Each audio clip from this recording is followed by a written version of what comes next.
Hello, everyone.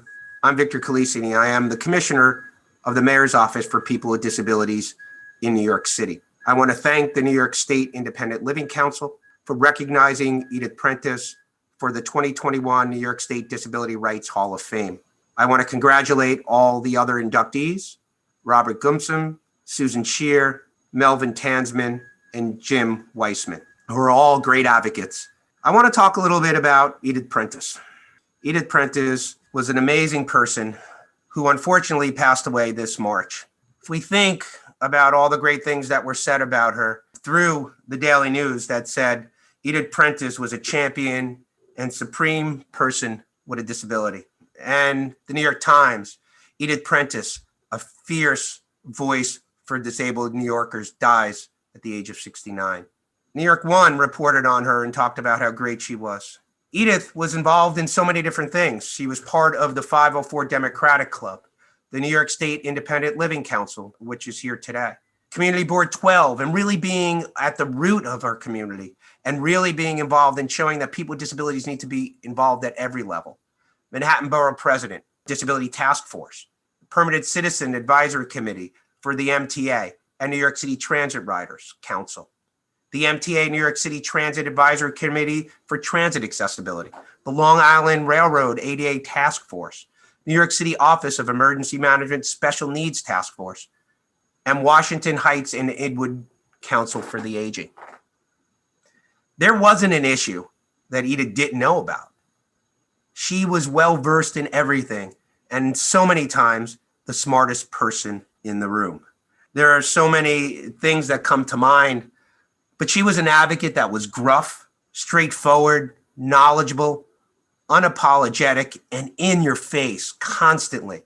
I remember recently seeing a picture of her, and it was with Andy Byford, who put together a fast forward plan, which was a plan to make New York City subway accessible. And all these elected officials, and right in the center of it all was Edith Prentiss. And you could see that they were listening intently because they knew if they didn't get it right, Edith was going to go after them because that's the type of advocate she was. I remember being in rooms with her and realizing, uh-oh, here it comes, because you didn't know what was going to come out. But what you did know what was going to come out was that she was not going to say or take no for an answer, that she wanted people to know that people with disabilities were part of society, that they needed to be included in everything that everyone offered. And she was not just about wheelchair users. Although she was in a wheelchair, she advocated for anyone and everyone. The issues were never about her and only about the community. She was not selfish, and she was always giving. And she loved New York City and knew what its potential was, even when the city and its built environment did not allow her to do it. She realized that New York City was great. She realized that it could live up to its potential. And I've done everything in my power to make sure that her issues were heard. She shaped a lot of different things throughout New York City.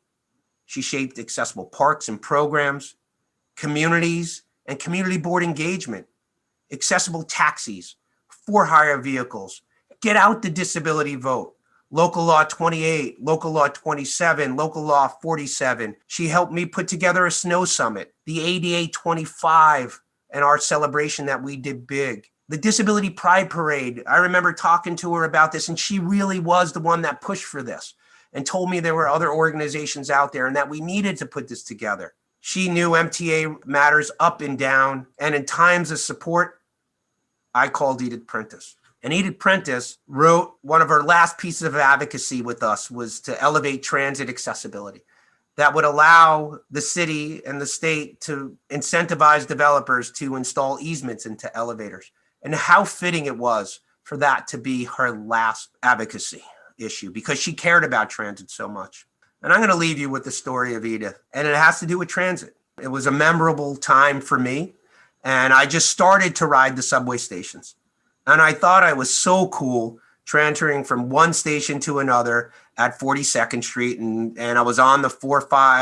I took the 2 train and transferred to the 4-5-6 train. I thought I was like, all right, I got this. And all of a sudden I hop in an elevator and I have no idea where I am.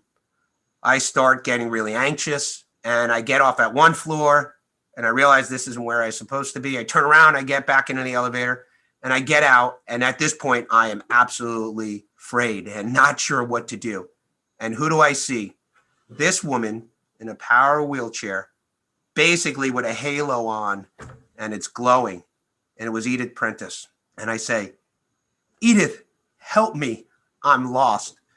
And with Edith's smile and her like, hello, Victor, why don't you know where you're going?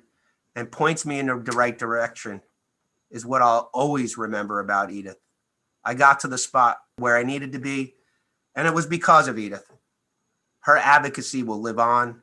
I will do everything in my power to ensure that she's remembered, and I just don't know what I'm going to do without her.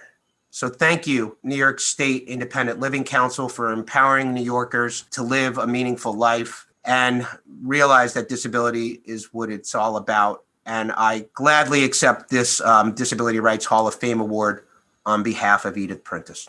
Thank you.